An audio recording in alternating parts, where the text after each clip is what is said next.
Perkenalkan, nama saya Jelita Astrid Gule dengan NPM 2308400102. Pada video kali ini, kita akan membahas tentang bagaimana pengembangan sistem, analisis, dan desain dalam pengolahan citra digital. Langsung saja kita pada pembahasannya. Pengembangan sistem, analisis, dan desain. 1. Pengembangan sistem atau sistem development. Pengembangan sistem adalah proses menyeluruh untuk membangun aplikasi pengolahan citra digital, dimulai dari perencanaan hingga implementasi dan pemeliharaan. Dalam konteks ini, pengembangan menentukan satu tujuan sistem, misalnya sistem untuk mendeteksi tepi, menghapus noise, kompresi citra, dan segmentasi objek, dan lain-lain. Kedua, lingkup aplikasi. Apakah untuk medis, pertanian, keamanan, pendidikan, dan lain-lain. Yang ketiga yaitu perangkat keras dan lunak yang digunakan, misalnya kamera, sensor, bahasa pemrograman atau Python, MATLAB, atau C++, dan pustaka seperti OpenCV atau PIL. Kedua yaitu metode pengembangan perangkat lunak. Yang pertama yaitu 1. SDLC atau System Development Life Cycle yang merupakan kerangka kerja yang menggambarkan tahapan-tahapan dalam membangun dan mengelola sistem informasi mulai dari perencanaan hingga pemeliharaan. Yang kedua yaitu waterfall yang dimana di sini merupakan model SDLC klasik yang bersifat linear dan berurutan. Yang ketiga yaitu spiral yang merupakan menggabungkan elemen waterfall dan prototyping serta berfokus pada analisis risiko.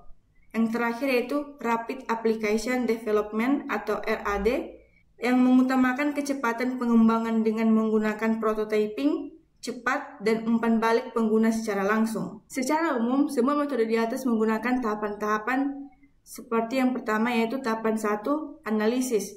A. Menganalisis sistem berjalan dan sistem yang diusulkan. Yang pertama yaitu menganalisis sistem berjalan dan sistem yang diusulkan. Proses untuk memahami bagaimana sistem saat ini bekerja atau sistem berjalan dan merancang perbaikan atau solusi baru atau sistem yang diusulkan agar lebih efisien, akurat, dan sesuai kebutuhan pengguna.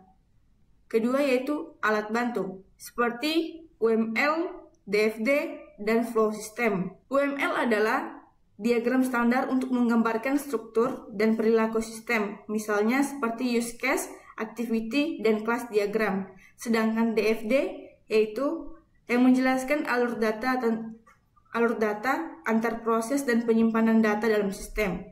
Sedangkan flow system yaitu flowchart yang menggambarkan alur proses atau logika sistem secara berurutan dengan simbol-simbol tertentu.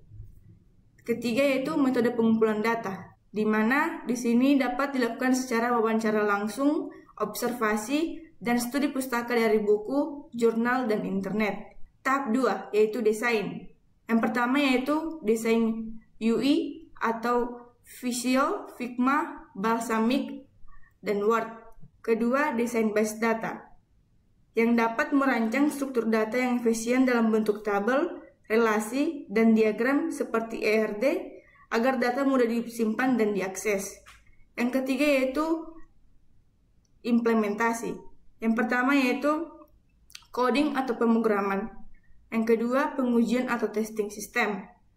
Sedangkan tahap keempat yaitu perawatan. Yang pertama pemeliharaan berkala. Yang kedua perbaikan bug atau error. Dan yang ketiga yaitu peningkatan performa sistem. Dan yang terakhir yaitu tahap dokumentasi. Yang pertama yang kita lakukan yaitu mengamati petunjuk penggunaan, yang kedua informasi pembuat atau versi sistem, dan yang ketiga yaitu feedback dan saran pengguna. Ini adalah contoh rancangan antarmuka program yang akan saya desain. Nah, di sini saya akan membuat rancangan antarmuka sesuai dengan gambar sebelumnya, dan di sini saya sudah menyiapkan kode program untuk membuat rancangan antarmuka tersebut. Lalu kita akan mencoba untuk menjalankan kode program ini. Ini adalah tampilan antarmuka program yang sudah saya buat sesuai dengan antarmuka program sebelumnya, dan di sini bisa kita lihat terdapat beberapa icon atau tombol-tombol yang bisa kita gunakan atau bisa kita klik. Yang pertama, terdapat icon file atau icon yang dapat membuka file untuk membantu mencari file yang akan dikompres dengan menggunakan metode lossless.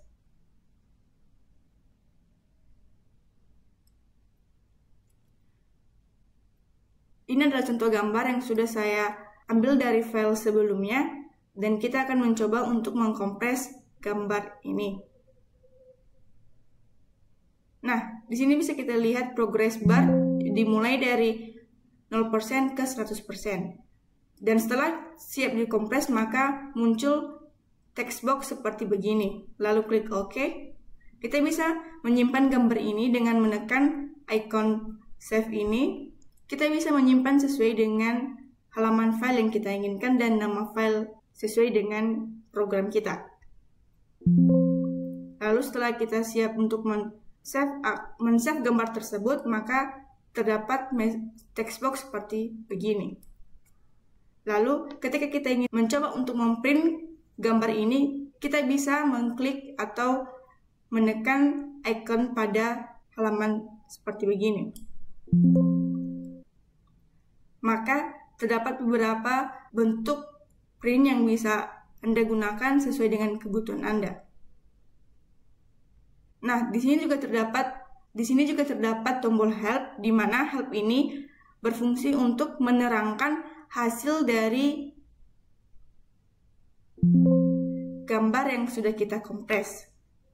Seperti text box yang muncul di sini, ini adalah bagian dari help yang sudah kita kompres.